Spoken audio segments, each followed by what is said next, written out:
সর্বদলীয় যে জোটটি হয়েছে, এই জোটটির তো কোনো মতাদর্শিক অবস্থান দেখা যাচ্ছে না। আপনি তো দেখতে পাচ্ছেন, ধরেন 5 মিনিটের জন্য আমি ভাবলাম যে এরা জিতে গেছে, এখন এরপরে কি হবে আমি তো জানি না। তখন কি হবে? তখন কি মানে ওই মতাদর্শ ওইটার ভাগটা কি হবে? আমরা নাগরিক জানি যে তখন কি হবে, আমরা কিন্তু জানি না। আচ্ছা, তারপর দেখেন এই জোটটা যদি, এই জোটের আরেকটা সংকট বলি, এই জোটের সমস্যা দেখেন, আপনি যদি ইশতেহার পেয়েছেন, এখনো ভবিষ্যৎ কোনো পরিকল্পনা পেয়েছে অবভিয়াস, কারণ এটা হতেই হবে, কারণ বিএনপি যেই রাজনৈতিক দল, সেই রাজনৈতিক দল এই মুহূর্তে তার ভোট ব্যাংকের ক্ষেত্রে এই হিসাব করার কোনো প্রয়োজন ছিল? প্রয়োজন নাই, কাউকেই নেওয়ার প্রয়োজন নেই। তাও তো সে অনেককে নিছে, এটাই একটা বিস্ময়, এটাই একটা বিষয়। পৃথিবী তাকিয়ে রয়, এই যে এখন যেমন তাকিয়ে রয়েছে যে কি ঘটনাটা ঘটবে। কিন্তু এখানে এখানে গল্পটা আমি একটু এখানে যে একটা কথা বলবো, যেমন আপনি নারী প্রসঙ্গে বলে আমি এখানে শেষ করব। আমি এখন পর্যন্ত জানি না 1 মাস পরে আপনার ইলেকশন হবে, আমরা এখনো পর্যন্ত কি জানি এই যে একটা মানে কি বলবো এটাকে কি বলা যায়, 10 তারিখ পর্যন্ত প্রচারণা চলবে, তো প্রচারণার সহ মানে আসলে মানে এখানে যেমন মনে করেন যে জামাত ইসলাম, এটা আমি উইথ ডিউ রেসপেক্ট, দেখেন একটা কথা আমি না বলে পারছি না, পৃথিবীতে আপনার একদম রিসার্চ এভিডেন্স বেস একটা কথা বলি, আপনি এখনো পরিষ্কার করেন, আপনি জোট নিয়ে আলাপ করছিলেন, হ্যাঁ জোট নিয়ে তো জোট তো হবে। আমরা আসলে জানার চেষ্টা করছিলাম যে জোট তো আদর্শিকভাবে হয় নাই, সবাই বলছেন যে এটা একটা নির্বাচনী যোগ বিয়োগ, কিন্তু সেই যোগ বিয়োগে নারী কোথায়, শিশু কোথায়, মানে আমরা এটা বোঝার চেষ্টা করছি, কারণ যেহেতু নির্বাচনী যোগ বিয়োগের মধ্যে আমরা হারিয়ে যাবো। দাদা, এই জোটটা আসলে কোনো নির্বাচনী যোগ বিয়োগেও হয় নাই। এই জোটটা খুব দুঃখজনকভাবে যেটা হয়েছে যে এটা একটা জোট হওয়ার কথা ছিল হচ্ছে বৈধতা, লেজিটিমেসি অর্জনের জোট, কিন্তু এটা সেটা হয় নাই।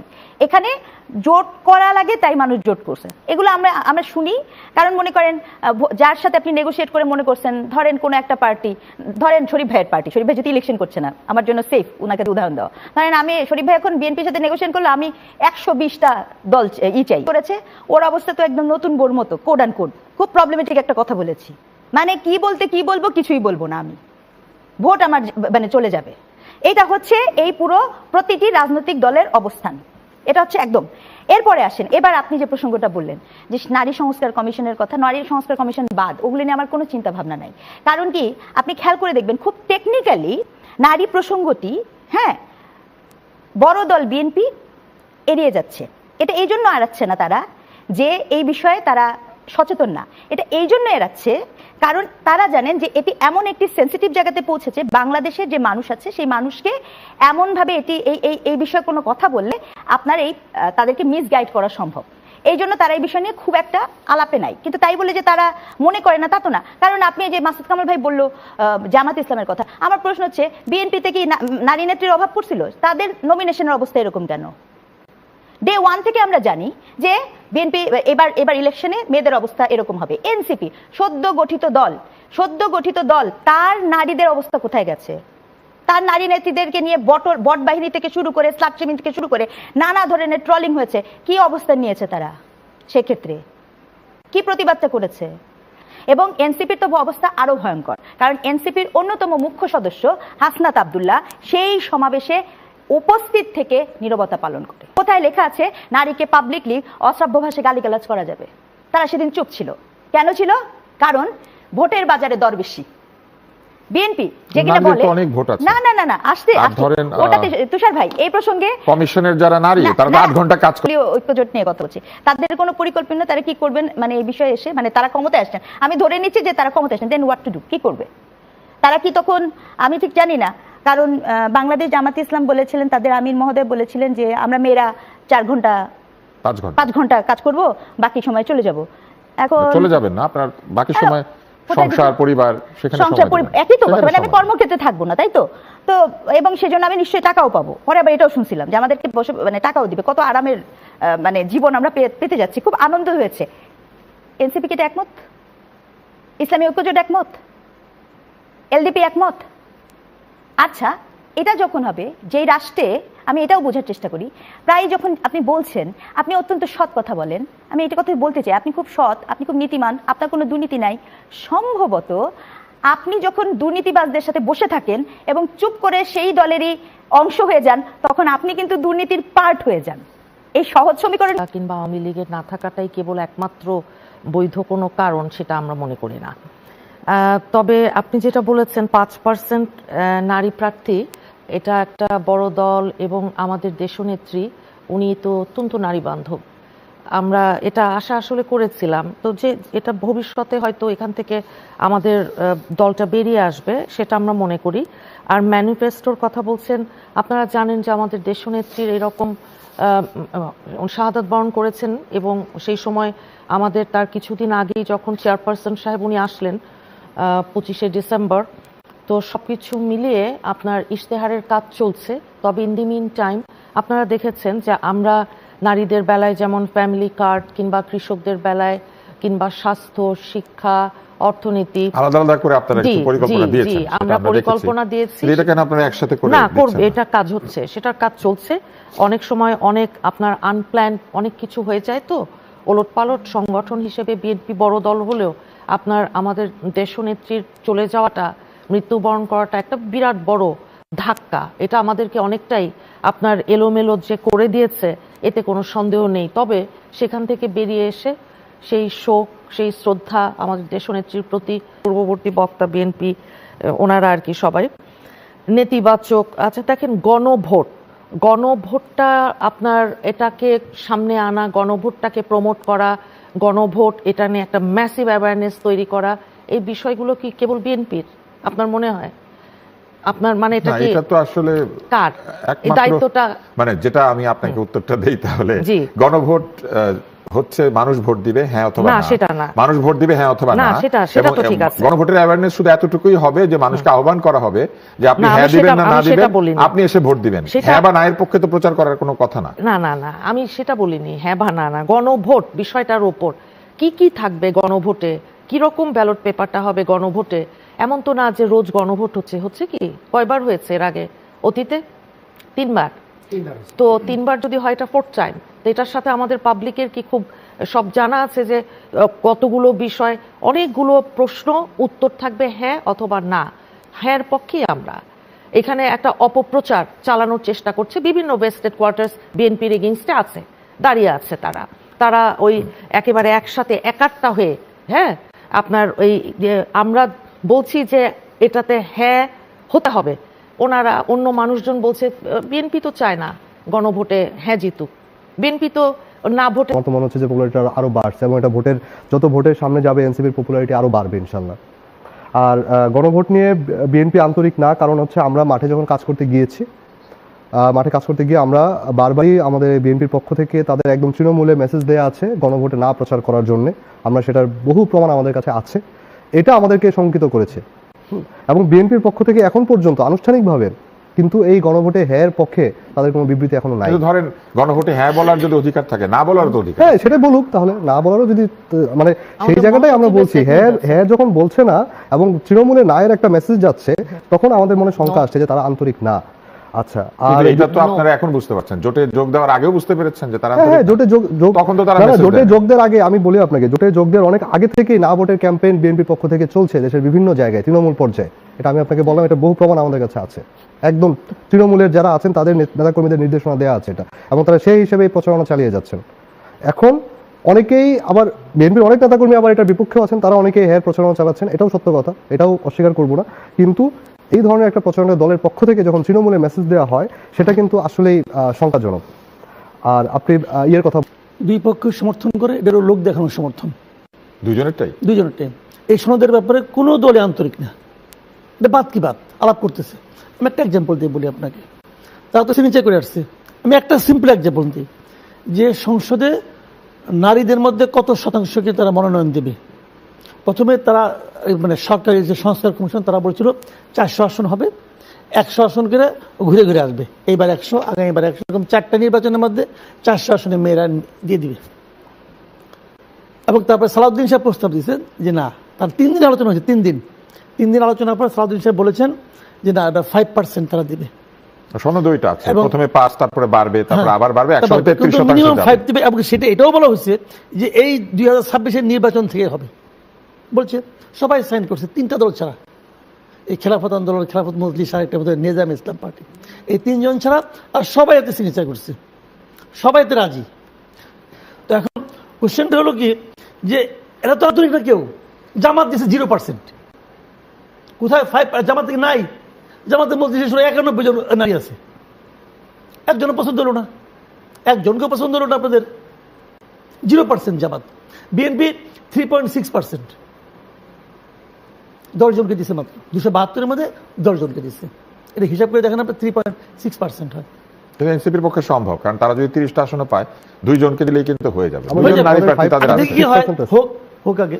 তো আমি এখন এই যে জিনিসটা হচ্ছে জিনিস, তার মানে এরা তো খুব সিনসিয়ার না, এরা তো এখনই মানে না, এখনো তারা তো ক্ষমতায় যায় নাই। কিন্তু যদি ক্ষমতায় যাওয়ার পর না মানে আপনি কি করবেন? মারবেন না, মানতে হবে তো। জুলাই সনদ মানলাম না, আপনি কি করবেন? গণভোটের মাধ্যমে যদি আমি চলে কি আসে, করবেন হ্যাঁ আপনি বলেন না, আপনি কি করবেন? এখন তো বলেন যে তুমি তো ভাই সাইন করে আসছো, কিন্তু তুমি সিগনেচার করে আসছো, তুমি এখন যে আনো না, কেন মানো না? ব্যাখ্যা কি? আজকে 91 জন মন্ত্রীরা কি করে গেল? তারা উপযুক্ত না? ভাই রে ভাই, সুরাতে আছে কিনা নির্বাচনে নাই। আমি বললাম তো ভাই, তারা কেউ সিরিয়াস না, তারা সবাই নিজেদের মতো করে চলবে। আমি আপনার বিএনপির কথা বলি, বিএনপি এই যে যতদিন ধরে সংস্কার আলোচনা চলছে, বিএনপি তাদের 31 দফাকে স্থগিত করছিল। বিএনপি তো বলতে পারতো, সেটা তো করার কথা না, কোনো দল তো তার নিজের মতামতকে স্থগিত করবে না। আমি বলি বিএনপি তো বলতে পারতো যে আমাদের 31 দফা রাষ্ট্র সংস্কার আন্দোলন, ওইটাও সংস্কার কাজ হচ্ছে, তো সরকারটা যেহেতু চলছে আমারটা আপাতত স্থগিত থাকছে। বিএনপি তখন দ্বিগুণ বেগে উপজেলা পর্যায়ে পর্যন্ত তাদের নিয়ে আলোচনা করতেছে। কিন্তু মানে হিসাবটা হলো এই, তোমারটা তুমি করো, আমারটা আমি করি। যদি আমি নির্বাচনে জিতি, তোমার সঙ্গে যে কোটা আমার সঙ্গে মিলবে ওই কোটা রাখবো, বাকি কোটা আলহামদুলিল্লাহ। কিন্তু দলের আচরণ তো এটাই হওয়ার কথা। দল তো মানুষ করে এই জন্য যে নিজের মতামত। এখন তো আপনি চাপাই দিচ্ছেন ভাই, এখন যেটা আপনি করছেন তো চাপাই দেওয়া। এবং বিএনপি এখন কি, বিএনপির অবস্থা কি জানেন? বিএনপি যা চাপাই দিবে সে সব রাজি, ওটা খেলে ফালা হাত থেকে। তো বিএনপি হলো অবস্থা, কিন্তু ইলেকশনটা দে, বাকিটা পরে দেখুন আমি কি যা করবে। একটা তাদের একজন লিডারকে মেরে ফেলাইলো, বলে কি সরকারকে বিব্রত করার জন্য মারছে। দেখেন এর চেয়ে নমনীয় আর কি বলতে পারে? তোর মহাসচিব বলে, দলের মহাসচিব বলে যে সরকারকে বিব্রত করার জন্য তাকে মারা হয়েছে। ভাই যার গেছে তার গেছে, তাই না? আজকে যদি আওয়ামী লীগ আমলে মরতো, সিম্পল আওয়ামী লীগ আমলেই মরতো, আওয়ামী লীগ তো সরে চালিয়েছিল, সে আমলে মরতো, তোর বিএনপি এই বিবৃতি দিত যে আওয়ামী লীগ এই সরকার ভালো, সেই জন্য ভালো বলেন। পরিকল্পনা কেন আগে থেকে দিয়ে দিচ্ছেন? আচ্ছা, আমাদের পরিকল্পনার ব্যাপারে দুইটা ব্যাপার। একটা হচ্ছে আমাদের দলের একটা কিন্তু আমরা 5ই আগস্ট আমরা কিন্তু শহীদ মিনারে কিন্তু আমাদের দলের 24 দফা একটা ইশতেহার কিন্তু ঘোষণা করেছি আমরা, 24 দফা। সেখানে কিন্তু আপনাদের ভোটের ইশতেহার না, ভোটের ইশতেহার আরো পরিবর্তন হবে, আরো স্পেসিফিক হবে। আমরা বেশ কিছু পয়েন্ট নিয়ে কাজ করছি, যেগুলো আরো স্পেসিফিক্যালি শুধুমাত্র সামনের নির্বাচন কেন্দ্রিক এবং সামনে 5 বছর কেন্দ্রিক যদি আমি বলি আরো, সেই কেন্দ্রিক হচ্ছে একটা ইশতেহার খুব শীঘ্রই আসতে যাচ্ছে। সেটা নিয়ে কাজ চলছে, একটা খুব এক্সপার্ট টিম এটার পেছনে কাজ করছেন। আমাদের দলের ভেতরে, দলের বাইরে, আমাদের ডায়াসপোরা থেকে একটা অনেক বিশেষজ্ঞ প্যানেল এটা নিয়ে কাজ করছেন। খুব শীঘ্রই ইশতেহারটা প্রকাশ করা হবে। একটা প্রশ্ন করি আপনাকে, গণভোট যদি নাও হয়, আপনারা তো জুলাই সনদের পক্ষে, তাহলে আপনারা যদি ভোটে যেতেন এবং সংসদে যান, আপনারা তো জুলাই সনদ বাস্তবায়ন করতেই পারবেন। অবশ্যই। তাহলে না হলে কি আর হ্যাঁ হলে কি? না হলে কি আর হ্যাঁ হলে কি সেটার ব্যাপার না। সেটা হচ্ছে আপনি জুলাই সনদ তো শুধুমাত্র একটা দলের ব্যাপার না। একটা দল যদি পাওয়ারে গিয়ে ধরেন এখন তাহলে তো সরকার করে ফেলতো জুলাই সনদ বাস্তবায়ন, সেটা কি হতো? সেটা পরিণতি কি হতো? সেটা পরিণতি তো ভালো হইতো না। আমরা চেয়েছি যে সবগুলো রাজনৈতিক দল গণ অভ্যুত্থান পরবর্তী সময়ে যারা এই ঐক্যের মধ্যে আছে, একটা ফ্যাসিবাদ বিরোধী ঐক্য, তারা একটা সমষ্টিগতভাবে একটা জায়গায় আসুক, যাতে আমাদের পরবর্তী পথ চলাটা সহজ হয়।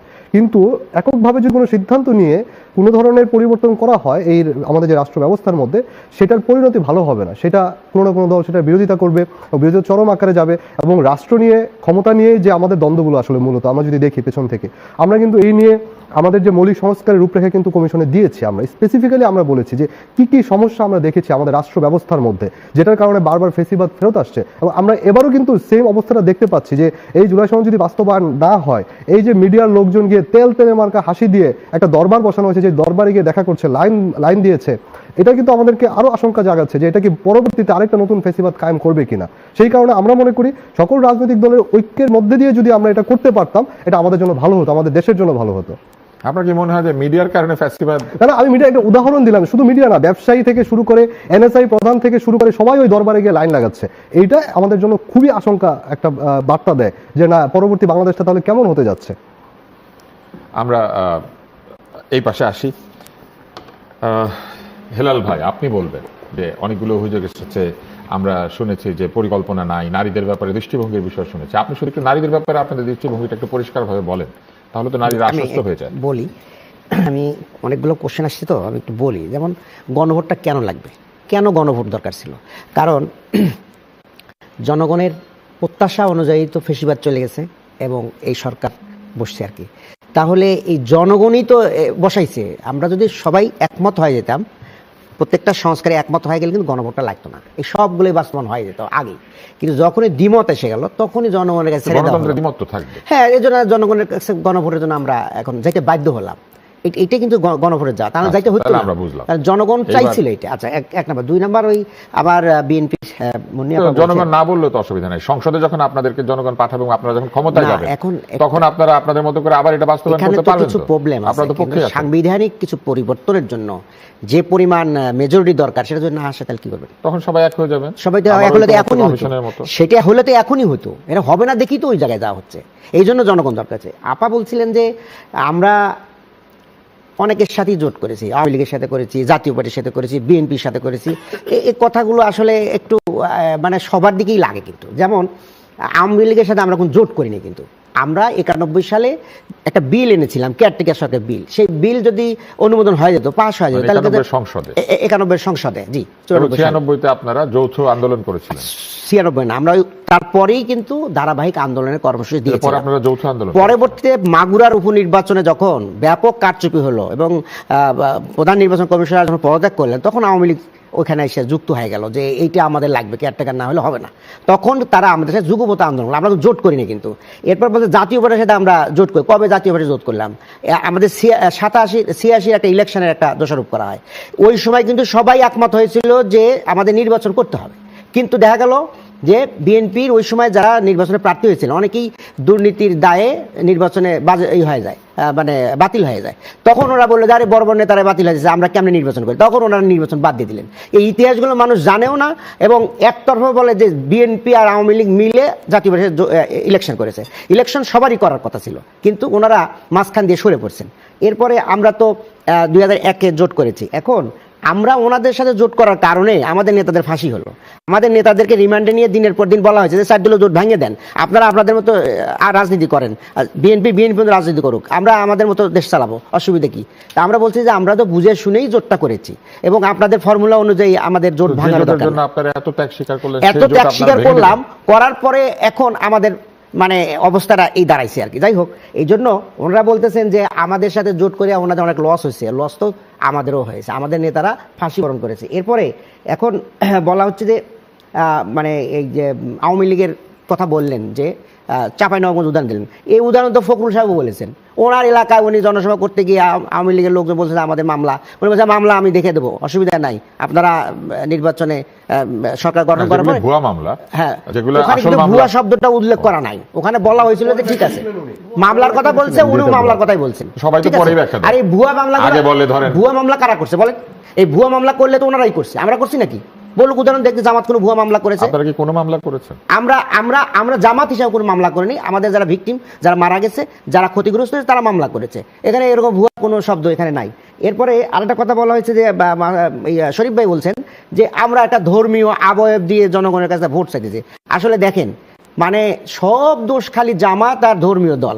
ভাই ধর্ম তো সবাই পালন করি। এখন মসজিদে যান, সবাই যে আসসালামু আলাইকুম, আমি আপনাদের সেবা করার জন্য দাঁড়াইছি, আপনারা আমাকে দেখবেন, দোয়া করবেন। কেন দোয়াটা কেন চান? মসজিদে কেন চান? বাইরে চান, জনগণের কাছে যায়, বাড়ি বাড়ি যায় চান।